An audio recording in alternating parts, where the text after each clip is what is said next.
How's it going, everyone? I'm Jakejames Lugo, and welcome to the channel, where you'll find some of the most fair and honest game reviews out here.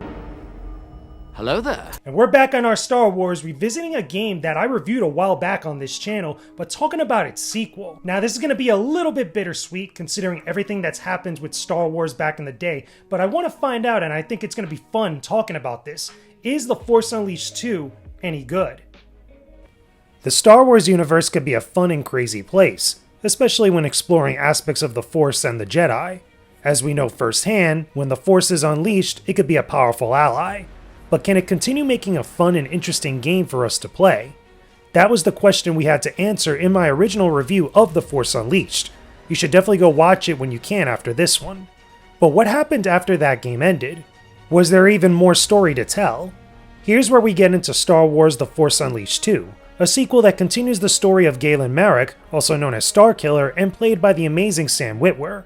Or so we thought. Before I forget, I should also mention that the game is considered Star Wars Legends material, meaning that it's not part of the official Disney canon anymore. The Force Unleashed 2 takes place about 6 months after the first game, with a clone of Starkiller being made by Darth Vader on the planet Kamino. The original Starkiller sacrificed himself to help form the Rebel Alliance at the end of The Force Unleashed. Afterwards, Vader uses the cloning facility to make a perfect Force-sensitive clone using material from his former apprentice. As you'd expect, things don't go as planned. The Starkiller clone has memory flashes through the Force and rebels against Vader, escaping Kamino and going on the run. Looking to rediscover his identity, the clone travels the galaxy and meets up with Starkiller's former allies, which brings him back into the war between the Rebel Alliance and the Galactic Empire. The game is clearly a bridging chapter for what was supposed to be a trilogy. Unfortunately, the planned third game in the series was scrapped right after the Disney buyout of Star Wars, meaning we never got a proper conclusion to Starkiller's story. But taken alone as is The Force Unleashed 2 still a great sequel that continues what we loved about the first game? Why is this happening to me? The accelerated cloning process is still imperfect. Those who came before you went mad within months. I believed you would be the first success, but it seems you are to suffer the same fate. What will you do with me? So to be totally real here, this game is pretty darn short. It's shorter than the original Force Unleashed. The thing about it too is that the story itself, I think it's fair to say that it's very mediocre and shallow. They try to do a lot of things that walk back the ending of the original Force Unleashed, mainly to get Starkiller back into the picture because of everything that happens there. Spoiler alert, Starkiller dies in the first game, so it would kind of suck not to have that character, and especially not to have Sam Witwer, who still does a phenomenal job as Galen Marek or Starkiller. But their reasoning for this, or at least their explanation in order to get him back into the fold, is kind of meh.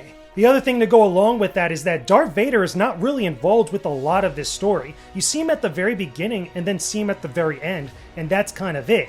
On top of that, right at the very beginning, after the first stage, you get a cameo from Yoda, which is always cool. We love Yoda out here, but he's just kind of there. If you removed his little section where you go to Dagobah, there'd be no significant impact that's lost here from the story. It's just kind of a member berry that's thrown in there for good measure, but it contributes nothing to the overall narrative. There really isn't much that I could say about the story beyond that because, again, it's so short and there's not a lot that happens. This was a planned second game in a trilogy of games, which we never got the third, so it's just kind of meh and just kind of whatever in regards to the other secondary characters, including General Coda and some of the other people that you run into. But on top of that, when you really look at the scope of this game, there's not a lot of other characters that are involved here. You could kind of say that about the first game, but with this one, you would hope that they would go a little bit bigger, go a little bit much more grander, and try to mix things up a little bit more, like Star Wars has done in the past. But they don't really do it here, and I think that's the result of rushed development, trying to hit deadlines. This game was done in about 9 months after the original, so that should tell you everything about what happened here. What? But even with all that being said, is the gameplay still at least good? Because a lot of people, myself included, like a lot of elements from the first Force Unleashed game, but there were things that we did feel that were kind of in need of improvement. But does that happen here in the sequel? Now, The Force Unleashed 2 plays identical to its predecessor. It has many of the good aspects from its gameplay, but also brings back a lot of the problems I had with it before. I have a bad feeling about this. I've got a bad feeling about this. I have a bad feeling about this. I got a bad feeling about this. Oh, I have a bad feeling about this. Controlling Starkiller is very much the same, with little to no changes in how you fight the legions of enemies that you encounter. The only difference you see here is how Starkiller looks when he's executing moves. This time also, Starkiller uses 2 lightsabers instead of 1. This is very cool looking, but it isn't anything crazy different when it comes to the actual gameplay. Your force powers are more of the same too, with one exception being the new Jedi Mind Trick ability. I don't mind seeing a lot of previous force powers carried over, but it's super clear that the devs didn't have a lot of time to come up with new ideas on how to use the force in this sequel. The Mind Trick is a lackluster power that I hardly use for the majority of the game. I would have liked to see some more variations on how this Starkiller uses the force, since he's a clone and not the original Jedi that we knew from before. They could have borrowed some ideas from games like Knights of the Old Republic that tried to do something different with the Force. It honestly would have made things a little bit more interesting.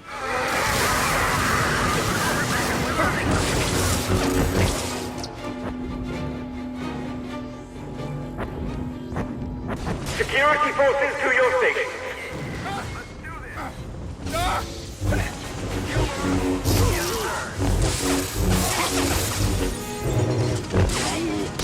Additionally, the lightsaber combat and how you interact with enemies was tweaked a little, but that's really not saying much.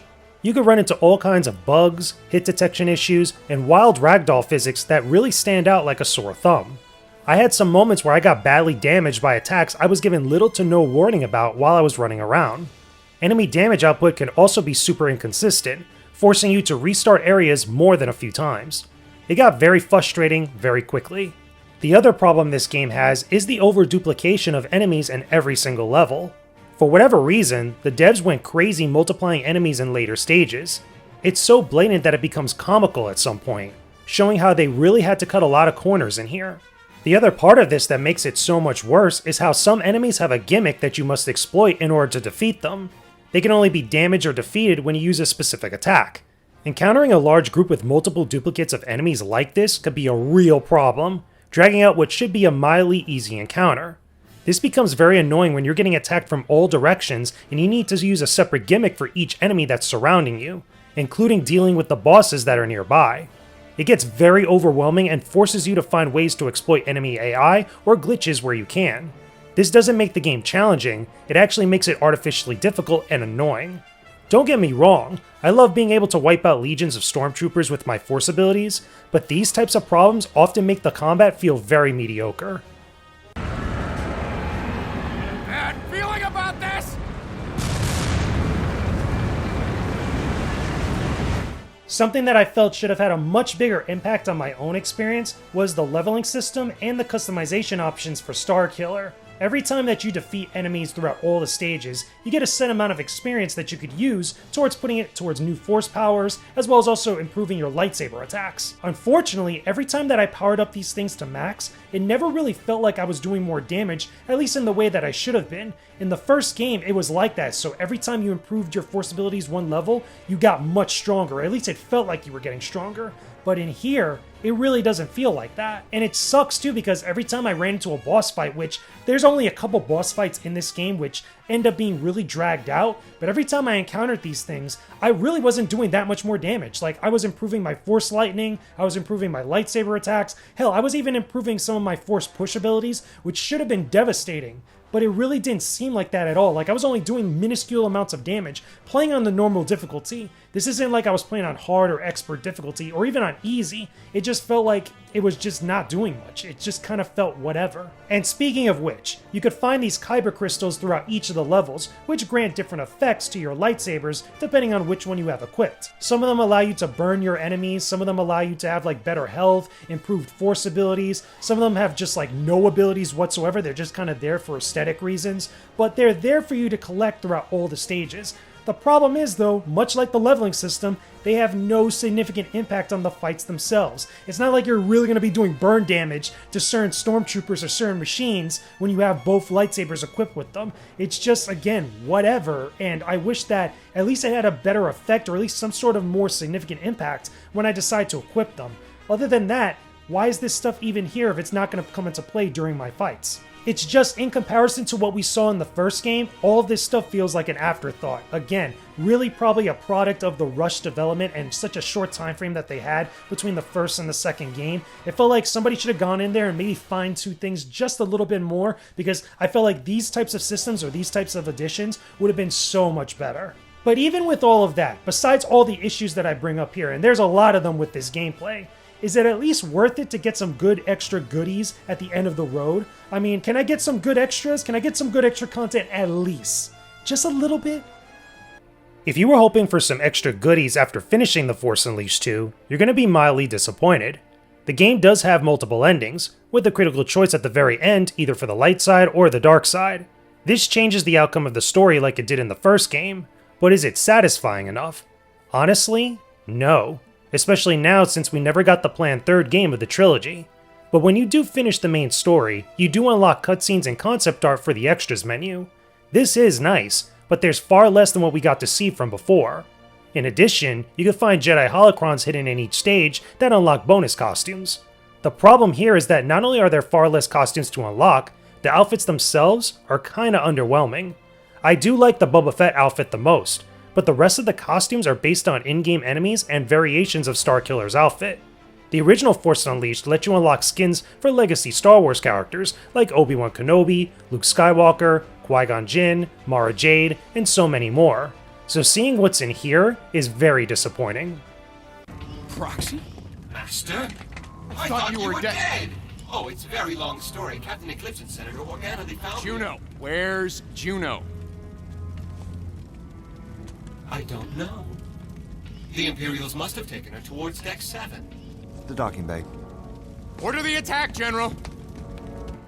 Now there are some bonus challenges you can unlock by playing through the main game, and you actually unlock some additional cinematics by completing all these challenges. However, they're not really worth it because the payoff for them, you get these like storyboard cinematics, which give a little bit of a prelude to the game itself, but they're really not that worth it. They're super short. They only have like, what, a couple seconds worth of dialogue, and not even that, and they're just done, and they don't really offer anything else. Even the challenges themselves are kind of meh. They could get a little bit challenging in some of them, especially towards the later ones that you unlock, but the majority of them, not really that great. Not really worth it in my personal opinion. But by far, the most disappointing aspect of this is that there's no bonus missions to unlock depending on which ending that you get from the main story. Now there is DLC for this game that's very similar to what they did with the first game. It's like these what-if scenarios based on the bad ending. In this case, you actually go to Endor and actually kill Chewbacca and Han Solo, which sounds great in of itself in premise.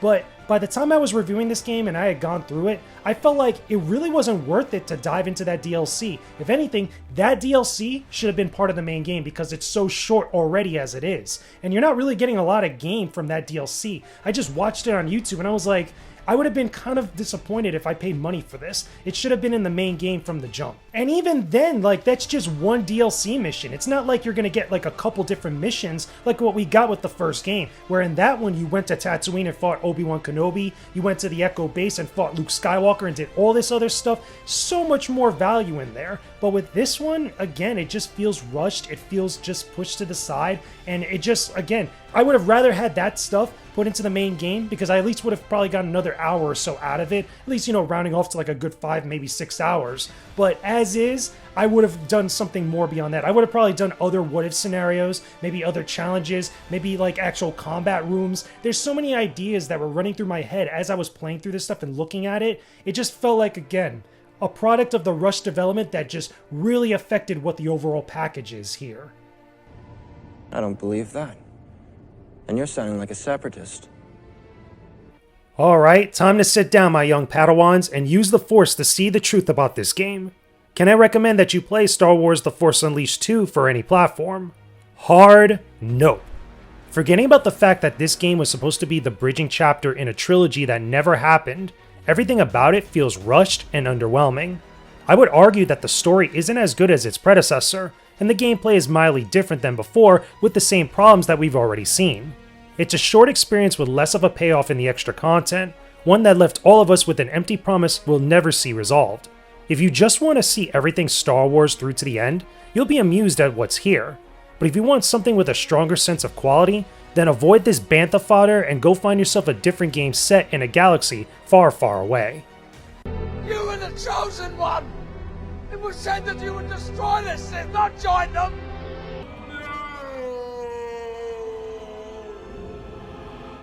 And there you have it, everyone. Those are my thoughts about Star Wars The Force Unleashed 2.